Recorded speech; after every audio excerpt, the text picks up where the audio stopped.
அவர் Mustafa Khamenei, supreme leader Mustafa Khamenei. அவர் இதுவரைக்கும் தன்னுடைய முகத்தை வெளியில காமிக்கல, பொதுமக்களுக்கு வரல, மீடியாவுக்கு வரல, ஒண்ணும் வரல. அவர் இருக்கார். என்ன ஒரு அடிபட்டுருக்குன்னு சொல்றாங்க, எல்லாம் சொல்றாங்க. அது ஒரு பக்கம்.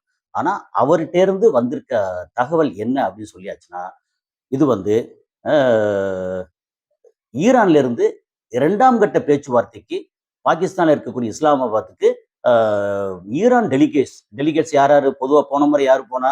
அவரு அப்பாஸ் ஆராக்சி போனாரு. அப்புறம் இவரு காலிபாப் அப்படின்ற அவரு சபாநாயகர் போனாரு. கூட வந்து இன்னும் ஒரு முக்கியமான ஆட்கள் வந்து ஃபினான்ஷியலி ரொம்ப ஸ்ட்ராங். அதாவது ஃபினான்ஷியல் எக்ஸ்பர்ட் அப்படின்ற ஒருத்தர் போனாரு. அது போக மத்த நெறைய பேர் போனாங்க. ஸோ இந்த மாதிரி இந்த முறையும் போறதுக்கு தயார்.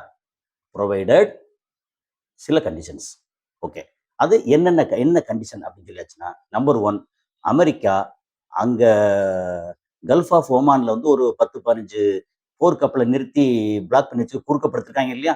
அத வந்து இம்மீடியட்டா வெளியேத்தணும் அப்படின்னு அமெரிக்கா அதுக்கு ஒத்துக்கிட்டாங்க.